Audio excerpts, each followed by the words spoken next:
Good morning, everyone. Oop. There we go. Okay. Good morning. Good morning. How's everybody doing today? Okay. I thought we could do some makeup. I'm getting ready. Me and Neil and Nate are going to go out and see the new. Okay. There we go. We're going to go out and see the new Ghostbusters, you guys. So I'm really excited about that. Let me see.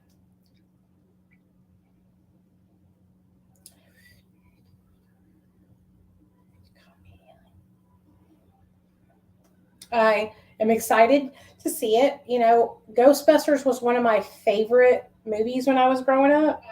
So the fact that it's Ghostbusters was one of my favorite movies when I was growing up. So the fact that it's Ghostbusters was one of my favorite. Okay.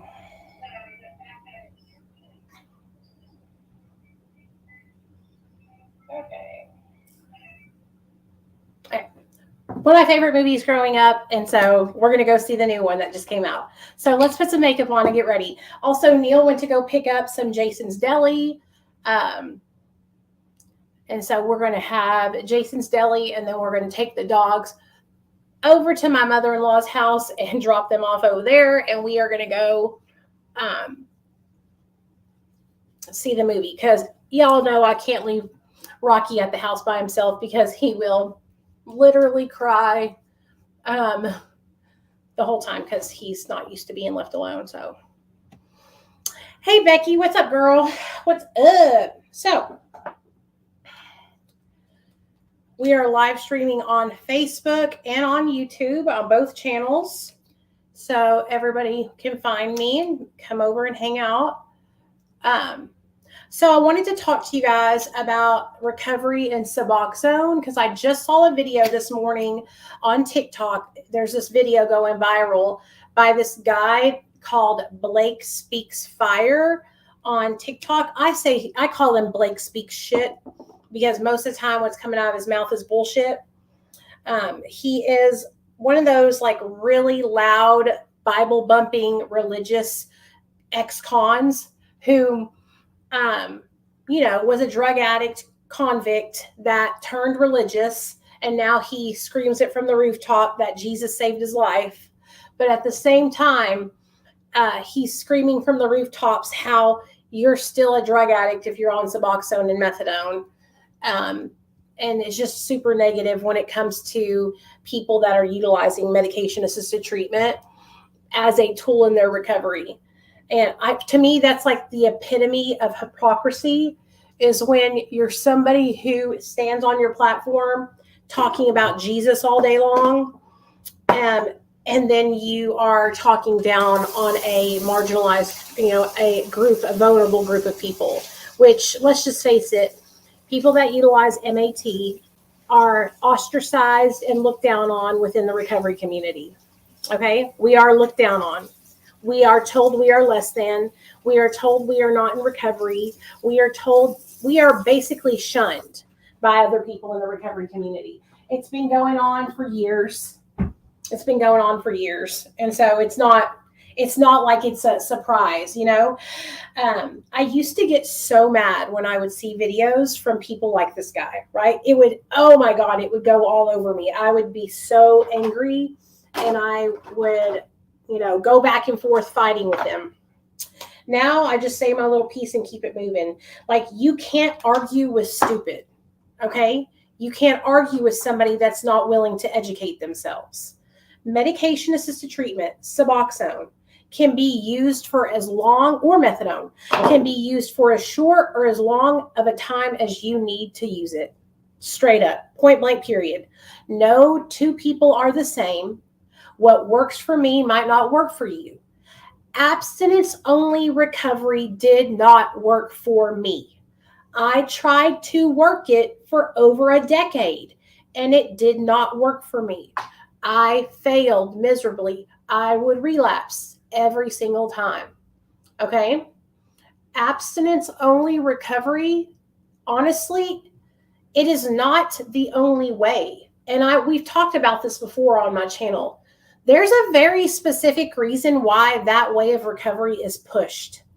It's because it's extremely hard for people to obtain and maintain abstinence-only recovery the first few times that they try to get sober. And so because you're relapsing, you are a cash cow. You are going in and out of these treatment centers, making them millions and billions of dollars. Okay? So of course, the treatment industry and the base of recovery, right? People who made recovery abstinence only don't want you to be on medication-assisted treatment. Because if you're on medication-assisted treatment, you are not frequenting treatment centers. You are not going in and out of detox. You are not going in and out of rehab. You are not making these multi-million-dollar companies any money because you're not going in and out of their programs, because you're stable on a dose of methadone or Suboxone. So that's a big issue. That's a main reason why a lot of people don't like MAT, because it doesn't serve them, because they can't keep you coming in and out of their rehab and making money on you if you're taking Suboxone. You know, so anyway, nobody, what's wrong, baby? What are you doing? Come here. Hey, babe, what's up? It smells very good. Oh, good. I'm excited. Yay. You're on your way back? Yeah. It's like, they sent me a reminder text, from the app. Well, then when I clicked on it, it said that they have this other thing called Flyby that it'll, notify the people when you're getting close and blah, blah, blah. So I get there and it tells me that it's on its way and all that. And I was like, I don't trust this. I don't see anybody moving around in there. So I called and they're like, oh, we're sorry. We didn't even have that on. So it's like a notification system, but they didn't have it on. So they're like, we're glad you called it. Oh, good. I was like, yeah, I could have just walked in. I mean, it wasn't like the curbside pickup is right there in the front, so it wouldn't have been that big of a deal. I just wanted to make sure somebody was doing something. Yeah. Okay, well, hurry up and come home. See you when you get here. All right. Bye. Love you. Neil went to go pick us up some Jason's Deli. Sorry about that. So anyway, medication-assisted treatment, you guys, if you're somebody who got sober through abstinence, let me just say this. I am so proud of you, okay? I wish I could have gotten sober through abstinence. I tried for many years, for over 10 years. I was in and out of rehab centers for over 10 years, okay? I gave it a good college try. If I could have gotten sober and stayed sober through abstinence, I would have, okay? Believe me. I would much rather not be on anything. I'm just keeping it real with you, okay? But that's just not how it worked out for me, okay? And so being on medication is what's best for me. Okay, it's what's best for me and my brain and my body and my recovery. And that's what works for me. And I'm thriving. Like I said, I'll have 9 years in fucking July. 9 years. Okay. I went from not being able to keep a needle out of my arm to being sober for 9 years. Okay. I went from not being able to hold a job to being sober for 9 years. Hey, Cindy, what's up, girl? A bitch is back. A bitch is back. I just know the fucking rats are quaking. They're like, hey! I just know they're scurrying around so mad. But yeah, I'm back. Please understand that. Please understand that if I could have gotten sober through abstinence, you guys, I would have done it. That's what I tried to do for 10 years. Okay. So I want people to know that are abstinent. My hat is off to you. I support you 100%. And I think what you are doing is amazing. But please don't hold it against me because that didn't work for me. You know what I mean? Please. I had to do what was best for me and my family, okay? And if that means taking medication that helps me stay away from illegal substances, then by God, that's what I'm going to do. And it wasn't until I opened my mind and I realized that I was doing myself a disservice, okay, by trying to keep fitting in this abstinence only box. It was killing me. I was going to die. I was going to die. Because I kept trying to do abstinence because everybody told me that was the only way. My son was going to wake up one day and not have a mother. And so I'm sorry that I chose life. I apologize that I didn't do it the way you think I should do it. You know, like, what the fuck?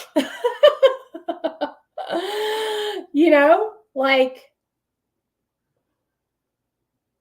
people are so crazy, you know, with their judgments and their opinions. And like I said, this is what I've learned being on social media. This is what I've learned. Everybody has an opinion.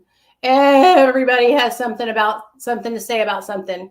Until you fucking sat in my shoes, until you've lived my motherfucking life, I don't give a fuck what you have to say. And guess what? That ain't never going to happen because you ain't me.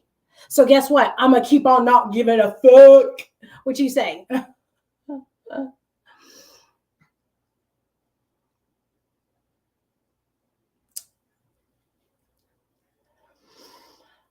I tried being dry over and over. It wasn't until I got on mat and started healing. Good. This is becoming a wonderful morning. It is a great morning. Now I'm on Sublocade. Good job. Sublocade is great. I'm so proud of anybody that does Sublocade.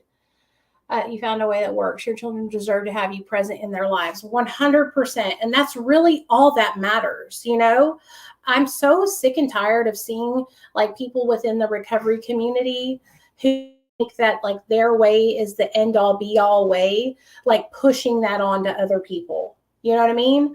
Like, let it be known. If you're in recovery and you're making positive changes in your life, I don't care how you did it. I support you. Like, I want people to know that. I support every pathway to recovery. I don't care if you use psychedelics and that helps you stay sober. I support you. Okay. I don't care if you are on kratom and that helps you stay sober. I support you. Okay. If you have had a positive change in your life and your life is doing better because of something that you're doing, I'm behind that. I can get behind that. You know, I will not ever judge you because I know what it feels like. I know what it feels like to be judged. I will never judge anyone for their pathway ever because I know what it feels like. But yeah, for those of you guys that are just tuning in, I got my channel back. We are live from my old channel. And for those of you guys that have no idea what I'm talking about, a year ago, my channel was struck down by a larger creator on this platform with over 1 million followers. She struck my channel down by emailing YouTube and telling them that I was selling drugs. Okay? And I lost my whole channel because of it. All right? And the other day, I was chilling, and one of my very good friends called me and said, "Hey, your old channel is sharing my videos. Is that you?" And I go, "What are you talking about? My channel is gone." And he goes, "No, dude, your channel is back, and it's sharing my videos." So I got up, I went and looked, and it was back. And so don't ask me. People keep asking me, "How did you get your channel back?" I don't know. Also, for those of you guys who are like, "Oh, but you had another channel." It's owned by my husband, in my husband's name, in my husband's email. So it's not my channel. I don't own that channel. So that's how. Okay. It's like, and to those of you guys who are like, "Your channel is, you must have only gotten a year ban." No, it says quite clearly in the email from YouTube that I was permanently banned. YouTube made a mistake. YouTube fucked up. Okay, straight up. YouTube fucked up. My channel should have never been taken down. It should have never been taken down. It was taken down because of another creator with a huge platform rallied up people to have them mass flag my account. That is what happened. And to anybody that is still questioning that, just get off my page. I don't need you here. If you're questioning what I have been telling you guys for the last year happened, get off my page. I don't want you here. Because I have been straight up since day fucking one. Okay? I have always been straight up. I have never fucking bullshitted or lied on this channel. And I'm not going to start today. So if you have questioned me or don't believe me or don't trust what I say, get off my page. I do not even want your support. I don't want people like you on my shit.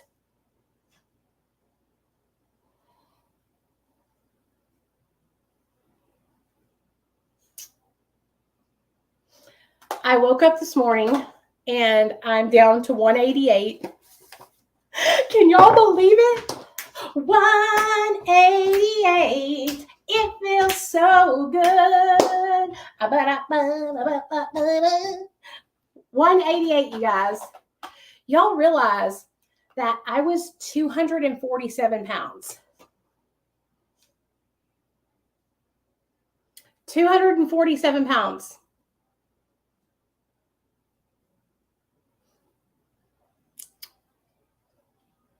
$188. And today we're eating out today. Like I told you guys, we're having Jason's Deli. And you know what I ordered? The biggest salad that you've ever seen in your whole entire life. That's what I'm having. It's a huge salad. I was going to order a wrap, but I decided I wanted a salad instead. And even though we're eating out today, I'm still making good, healthy food choices.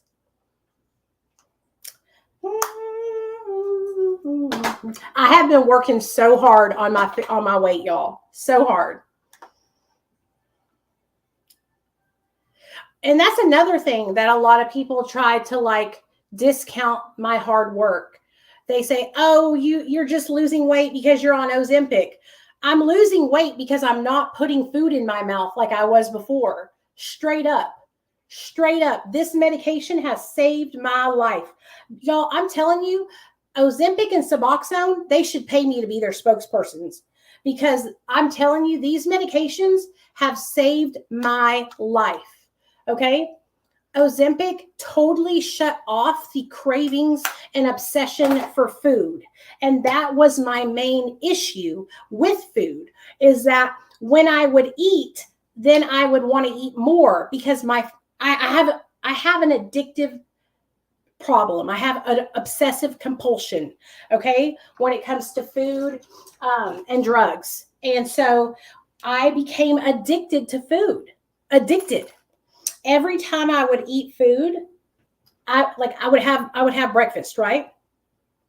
I would have breakfast and then I would be totally full from eating breakfast. Then after I would eat breakfast, my mind would automatically go to, what am I going to have for lunch? If you don't understand the obsession and the compulsion, you will think I'm crazy. Then after I would eat lunch, my mind would automatically go to, what am I going to have for dinner? It ruled my whole life. My whole life was centered around when I was going to eat, what I was going to eat. And that was like the only thing I looked forward to doing was getting food and eating it. It was a full-on addiction. Okay? Getting diagnosed with diabetes saved my life. Okay, because the doctor got me on this medication and now I'm eating healthy. Now when I eat food, guess what happens? I eat my breakfast and I don't think about what I'm going to have for lunch. I'm like a regular person now. That's not how my brain worked before.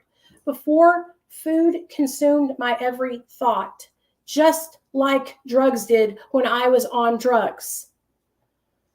And so that's what I'm trying to share with you guys. Like, it has changed my life.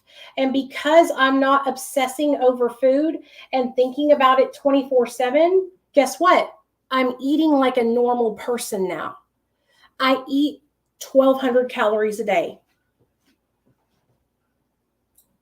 And I have no problem sticking to it. No problems at all. No issues whatsoever, you guys. I can eat my little low 1,200 calories and go on about my day. I mean, look at me. Look at me. This is an extra large, okay? Look at me. Look at me. Okay?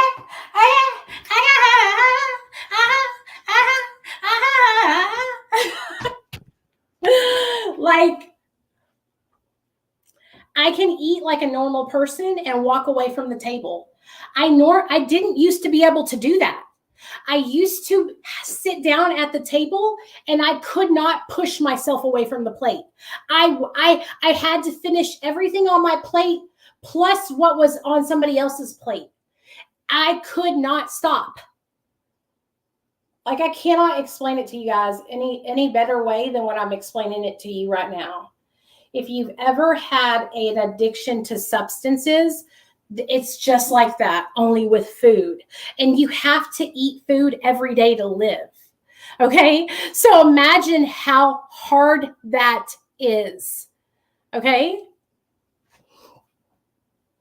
Imagine how hard that is to like face something that you are struggling with every day, and you know that you need to change, right? You know you need to change.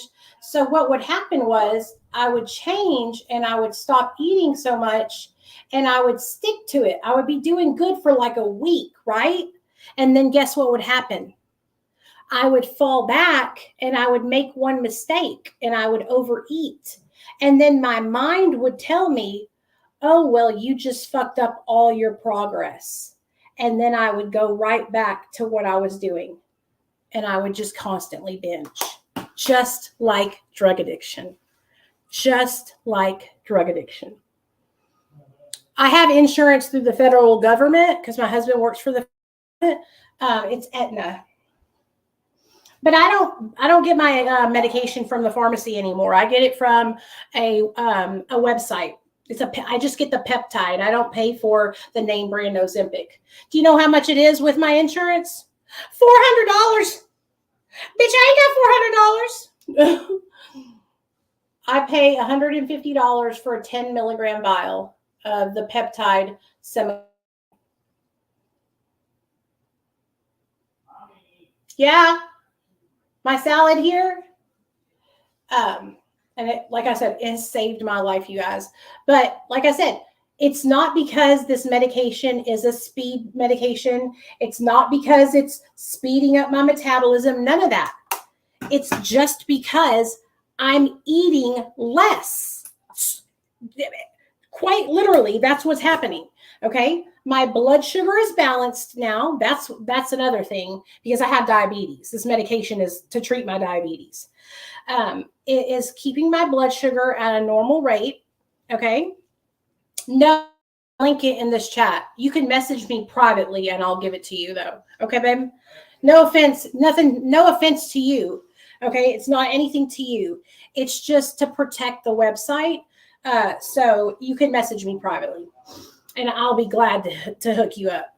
But, instead of buying the name brand from the pharmacy, I get the peptide, which is just the active ingredient, which is semaglutide. And it's way cheaper. But what was I saying? Oh yeah. This medication is not a narcotic. It's not giving me energy. None of those things. This medication slows down your gastric emptying and it mimics the GLP-1 hormone. Okay. Goes to the part of the brain where you have cravings for food and your reward center. And it shuts off the cravings for food. It shuts off the noise in your brain telling you every day that you need to eat more and more and more. And it makes you feel normal.